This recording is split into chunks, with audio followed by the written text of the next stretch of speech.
Am I back? Am I back? Am I back? Yo. Am I here or not? I don't know what's going on.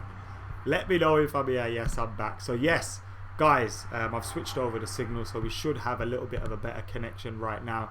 Remember, we have got the fan phoning coming your way very, very soon. Busby Legend says Adam Toney not having a great games, but still scoring from open play. That's what separates him from our entire front line. Haters will act blind. We see you as well. You're back. Thank you. So yes, get hitting that subscribe button, get liking, get commenting, get sharing. Obviously the fan phoning haven't got the same internet connection as me, so they will have no issues at all.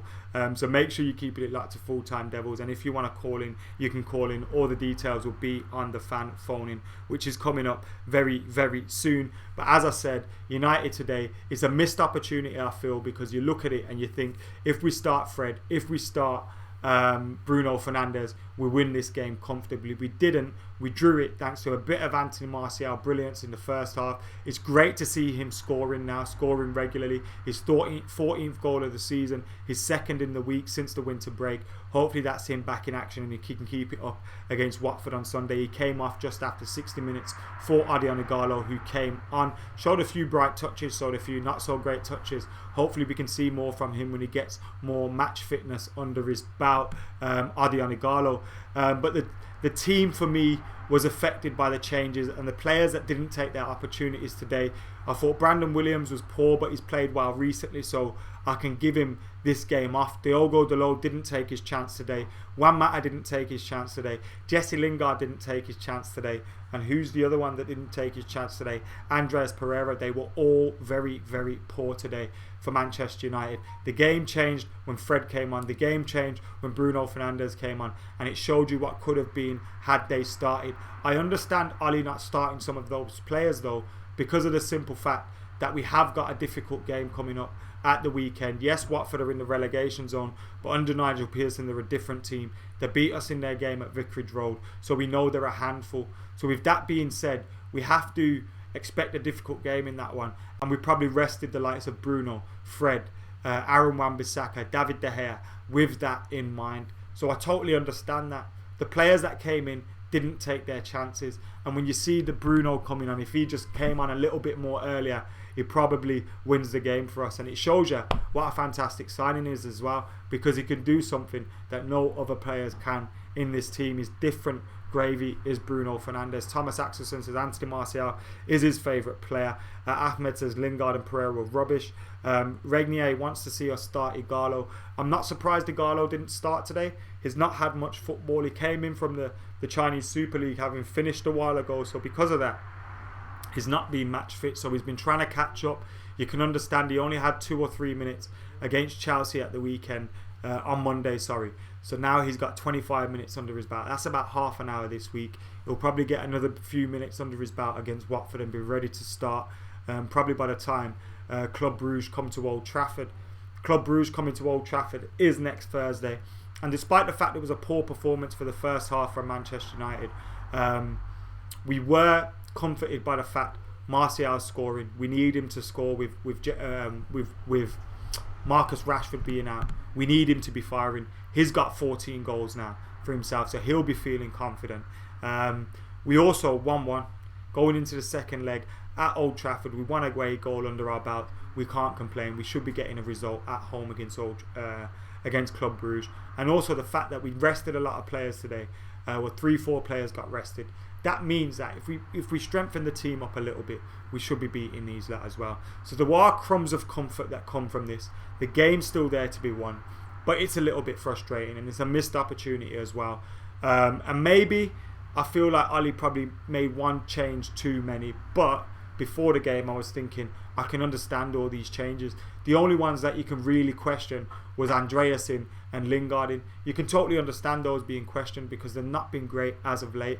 So with that being said, Romero, massive mistake for the goal. Where was he? We should have had a corner before the goal was scored, so that's frustrating. But then they take that goal kick. It's a huge goal kick.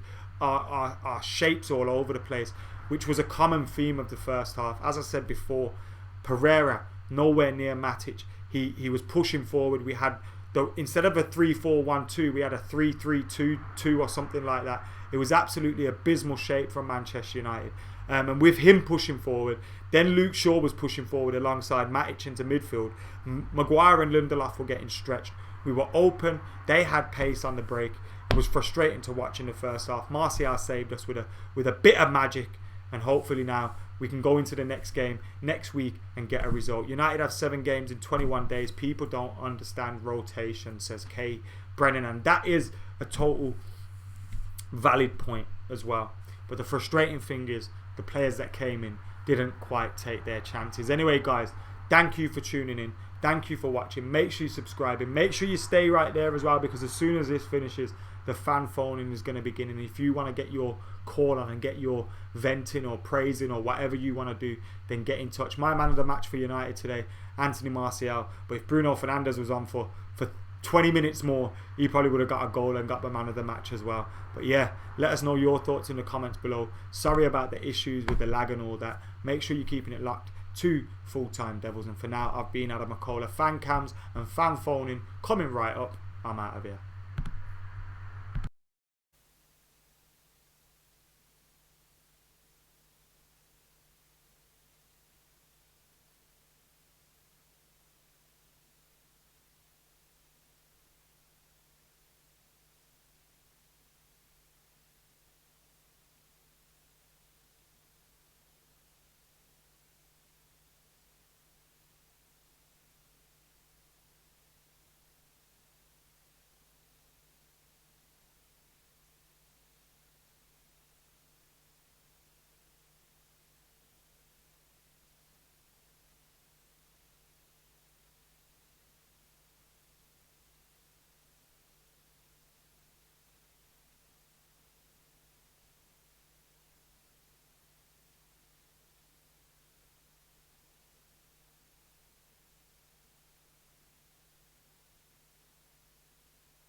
We should have Liftoff any minute.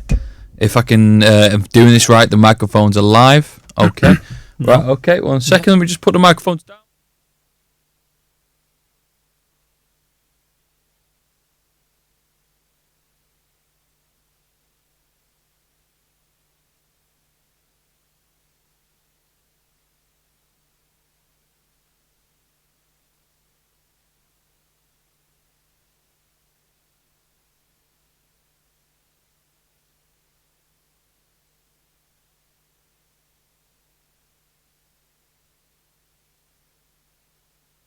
Yes, the microphones were on. We're going to build up to this game. Look, I think we're on Full-Time Devils. We should be on Full-Time Devils roundabout now, doing the phone-in after that UEFA game, the Europa League game, sorry. And with Karthik, we're here till for about half an hour. You make the most of that game. It was a 1-1. It was an all-right performance from Manchester United. What is the initial feelings about that result? It's not the end of the world, because a 1-1 away from home to take to the home leg isn't the worst result in the world, especially with an away goal. So you have to take it, but we were poor in most of that game. It was only after Bruno Fernandes and Fred came on that we actually looked alright on the ball. So it just shows that when you rotate, there's not a lot of quality in the side.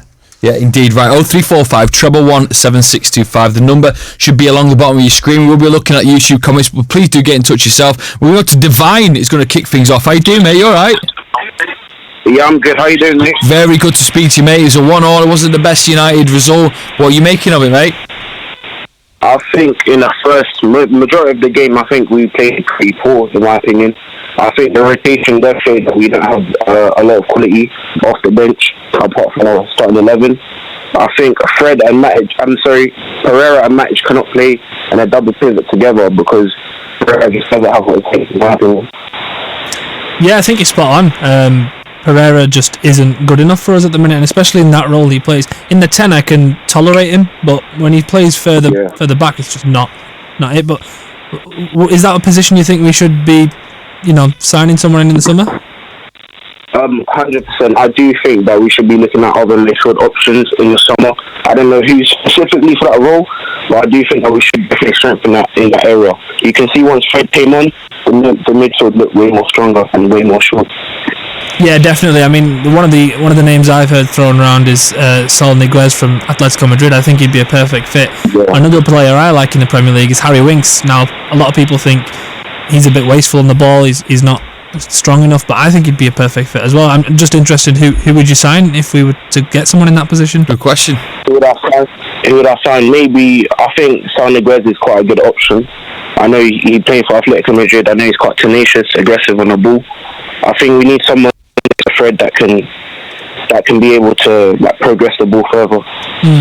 Yeah, I mean that's what Bruno Fernandes came in to do, and you could tell as soon as he came on that we were so much better on the ball.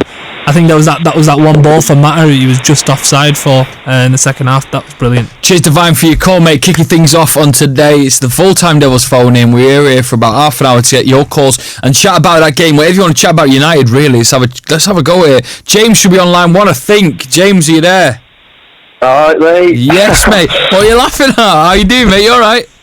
Yeah, not bad, mate. I was just thinking, right, because, you do excess and that. Are we ever going to get, before the station closes, man versus tram, like a finale? Do you want it? Do you want to run with me, mate? Look, right, mate, despite the accent, I don't actually live in Manchester, you can stop so it's difficult to arrange that. We can arrange like a Transparent Express race. Whereabouts are you living? I live in Cardiff, mate. Right, we'll get... Wow, that's a big run, that, from Cardiff. That's a big run, mate. Maybe let's just focus on United and I'll get back to you on Man vs Tram 3. But if you want it, mate, it's happening. He's not denied it. No, he's not denied it. Well, you stop eating all the chicken wings. Yeah, I will do, James. Listen, James, there's no one going to stop me eating chicken wings, mate. I'm doing the chicken wing... I'm doing the Chicken Wing Festival. In Manchester. It's called Barney Jackson's. Karthik has been there as well. Have you been there as well? Barney Jackson should sponsor the show, mate. Are you up in Manchester anytime soon? How is this Full-Time Devils chat turned into a Chicken Wing chat? Barney Jackson can sponsor this. It's just more interesting, isn't it? Because let's face it, the game was pretty average. So, Yeah. What was the highlight of the game for you? Martial's goal was alright. Probably a Garlotron doing an overhead kick with 5 minutes left. What did you make of Igalo? He came on and you'd thought, did he make the most of his debut? To be honest, I feel sorry for him in a way because, the people that have sort of supported him have already sort of created Igalo FC are going to be the same people in 3 weeks that are going to send death threats when he misses an open goal against, Getafe in the next round. Yeah. So, look, it's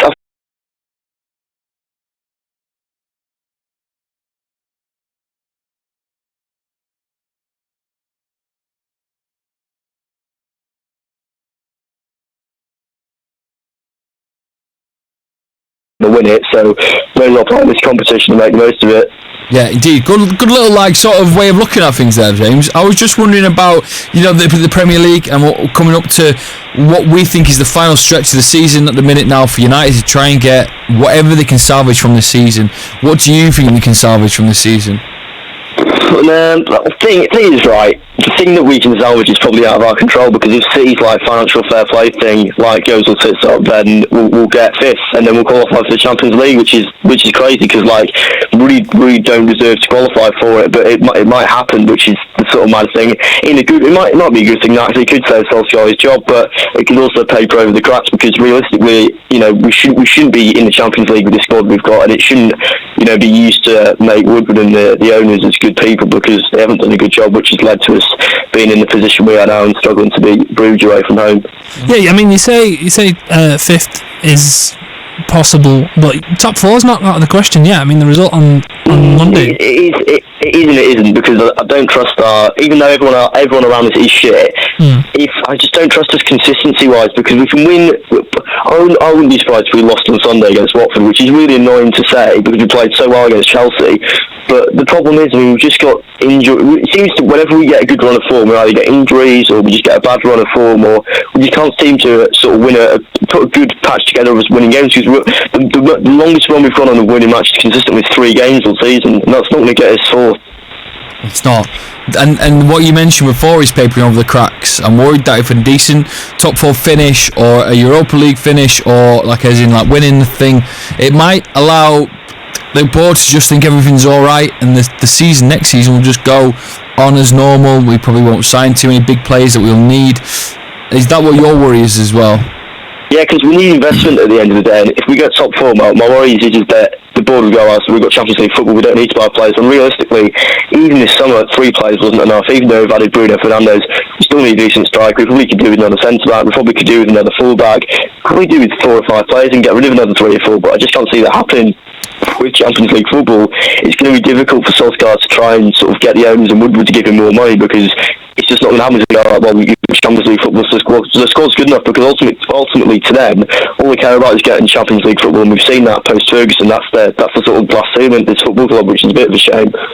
Yeah, I was just about to say that they're only bothered about the very minimum, which is top 4. So if we were to get that, I question how much they do after that. Because right now they're thinking, oh yeah, we've got this vision, we've got this long-term plan. That's the kind of profile we're going for. But going forward, I feel like that plan might just be to get back into the top 4. I don't know if they have a plan to go and win the league, which is what worries me personally. Yeah, well, I think the problem is even if we get top 4, they're so short-term thinking-wise. I mean, they've talked about this plan that they've got under Solskjaer and how they're going to build long-term, keeping successful for 5 or 6 years. But it's just bollocks that, because I know for a fact if the form starts going out the window, we don't qualify for the Champions League this season. All the sort of the blueprint and everything they've drawn up for this 10-year plan of United, winning the league and the Solskjaer and developing youth and buying fresh players, it just goes out the window. I mean, we've seen it in January. Agallo doesn't fit the type of player that Woodward spoke about signing in the summer. It just seems that it's just sort of panic by players. They just seem to panic whenever they're faced with anything. And I think if anything really needs to improve, Woodward needs to go, and the owners need to go, which isn't going to happen. But even if the Glazers are there, we can still win titles as long as we've got a good set of people there. If we've got a good, even a director of football, which we've spoken about for 12 months now, it still hasn't happened. We need good recruitment for a start. That needs to happen. Sign players that want to be at the club and are the right players and the right fit, and don't take the piss when it comes to wages like Sanchez. And we need a good manager in there as well, like Solskjaer understands the club and understands the players that we need to sign, and then we can start building. Because ultimately, people talk about sacking the manager, and we've tried how many managers now? It's Ferguson's. We have Moyes, Van Gaal, Mourinho, and now Solskjaer. That's 4 managers. We can't just keep on sacking managers, ripping it up and starting again, because ultimately we're just not going to get anywhere, and we're just going to go around in the same circle that we have been for the past 5 years. James, you're a legend, mate. Thank you for coming on. Buddy Jackson's the place to go in Manchester for some chicken wings, and maybe I'll see you there, mate. Drop us a tweet as well. Uni mates love Radio Gem. Amazing place. Can we go to Russell now? Russell, are you there? Yeah, man, how are you? I'm very good, Russell. Talk to us then about Manchester United. Big shout out to James. That was a good concept. A bit where do I start? To be honest, I'm really happy with the result, and I was just thinking to myself how I can put it in words, and in Jos's words, with the kind of eggs or the quality of eggs that we had on the pitch, and happy with the omelette that we got. We should have won the league. So I'm just sorry, the line was a bit wonky. We go to Old Trafford 1-1. You take the away goal into the Europa League. You think that United will get through the next round? Yeah, definitely. Like I was saying, just happy with the result, because considering the type of players that were in the field, 1-1 away from Haaland, aside from the not so interesting football, is a result I would have taken before the game. And I think that the top 4 is still available. I think the win against Chelsea put us in a front position. And there was a lot of people that expected to be very important for the season. Yeah, mate, we're just struggling to sort of hear you there, Russell, man. We're just struggling to try and get the connection. Sorry about that, mate. I hope we can try and get you maybe back on a secure or a stronger line, because I meant to have some of your points across that you've got in. Once we try and figure that out, Dan is on the line. Are you, Dan? You okay? Hi guys, alright. Good to speak to you, Dan. Let's talk about Manchester United then, that 1-1 draw. Yeah, well, pretty uninspiring, boring, you could probably say. But yeah, 1-1, take it back to Old Trafford. I'm relatively sure that'll be the job done. We'll finish them off at Old Trafford. But overall, looking at it, they're not exactly the best team in the world. So we probably should have done better than what we did. But rested players, rotated. I think we all know that there's quite a few of them players on the pitch that shouldn't be there, or hopefully won't be there next season. So yeah, it is what it is. Romero probably showing people who were jumping on the getting in as the number one bandwagon that there's reasons why he's not number one. He can be a bit reckless like that. I've seen that in the past with him. He's got away with it a few times. He actually could have given away a penalty as well. Tonight, got a little bit lucky with that, I thought.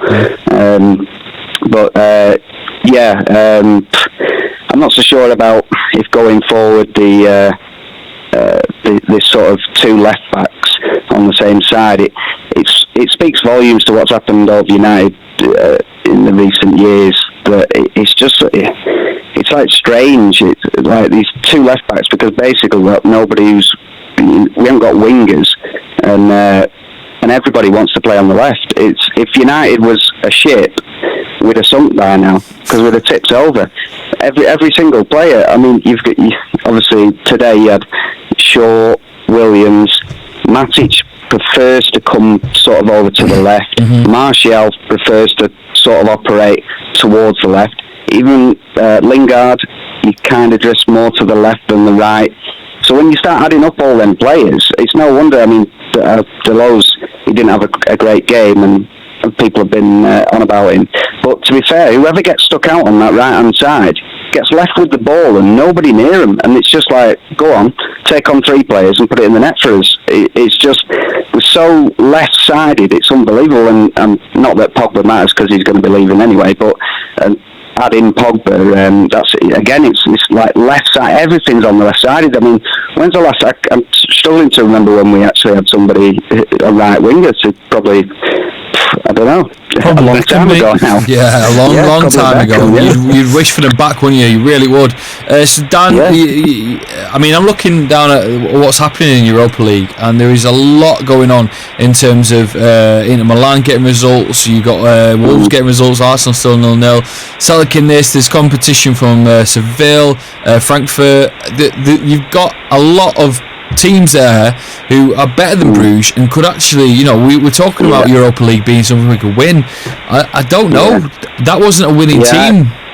No, to be honest, I don't know if it is what you thought, but when I saw the side come out and I thought it's a bit weak, I did actually think probably more chance of us, hopefully, fingers crossed with the financial fair play, there's more chance of us finishing in one of them spots than probably winning this competition. So if I was going to prioritise now at this point, I'd probably go with the league, because I don't see us getting, like you say, there's strong teams there, and it's a cup competition. So yeah, I wasn't too bothered about the side, because I kind of think we're probably better off pressing in the league now, and I'm sure we've all got our fingers crossed that we don't manage to get that ban overturned, and we can get in via that route really. But the one positive, just before I go, I think what most people would say is that even in the last game as well is looking at Fernandes now, and he really looks a class above, and as soon as he came on today, I think a few people have mentioned it, you thought to yourself, if he'd have come on earlier, there's a good chance we'd have won that game. He's just got a little bit silkier, and that's a good sign. So yeah, hopefully he can help drive us on to get in that top 4/5, whatever it ends up being. Thank you very much, Dan. Lovely to speak to you as always, mate. Thank you for giving us a call. What did we make then about Dan saying, obviously, the Premier League is the place where we are most likely to get European football next season? I mean, I think it's just a bit sad that we're relying on a financial fair play ban to let us get into the Champions League. I don't think it will be through the league. I wish it was, We're still in it, top 3, 3 points off top 4. It's not out of the question, but I still think this is our best chance. But I don't think we're good enough to win that either.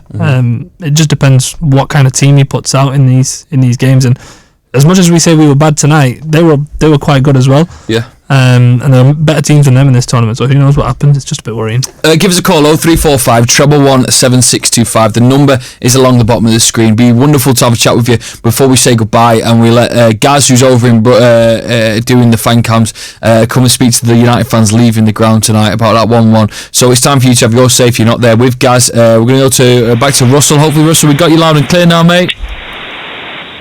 Yeah, hey, how are you? Mint, mate. Let's talk to you about the players tonight. Is there any players that stood out for you? Martial getting that goal, making it 2-2. There's certain glimpses of hope maybe for United in the next quarter of the season.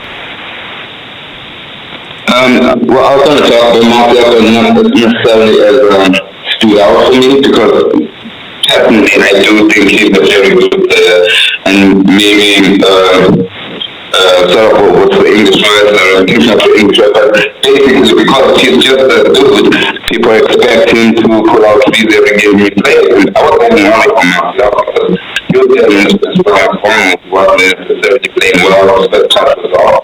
And like, I think this is normal, but unfortunately, if you're getting from Man United at the current moment, the point that happens, people sort of rise to all giving abuse, which I totally against and me against.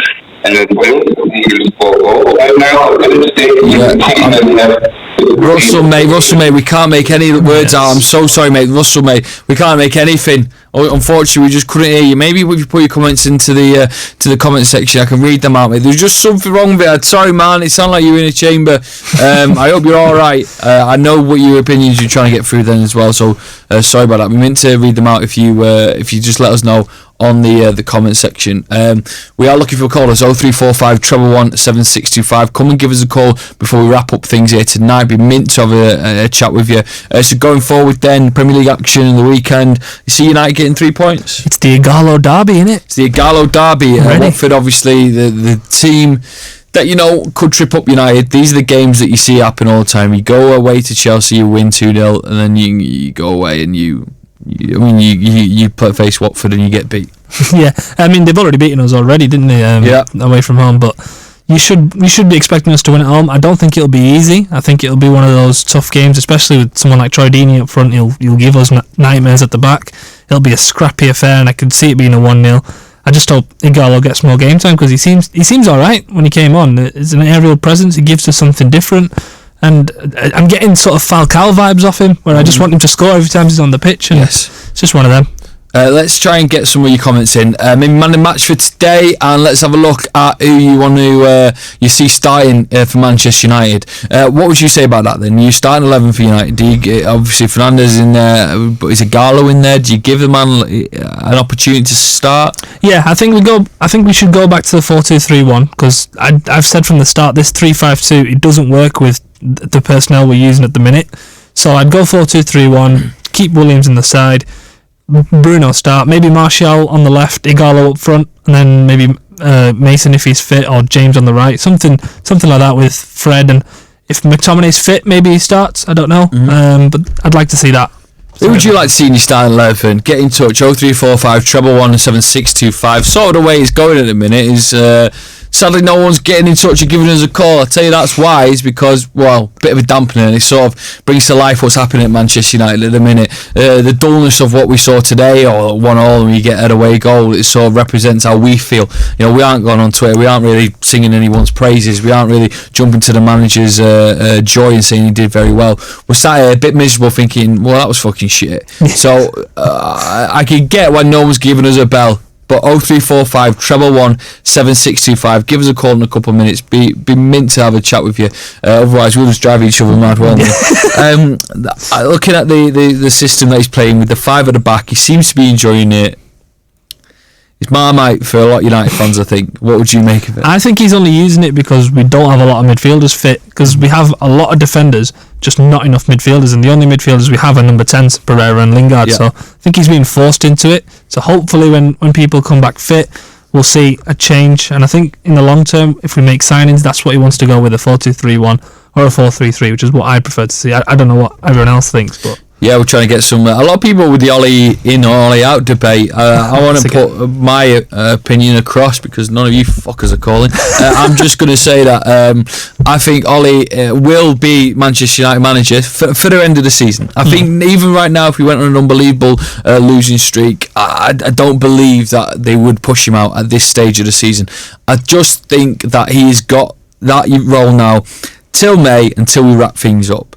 I do believe, however, if the board see a glimpse of hope, Solskjaer might stay to the season after.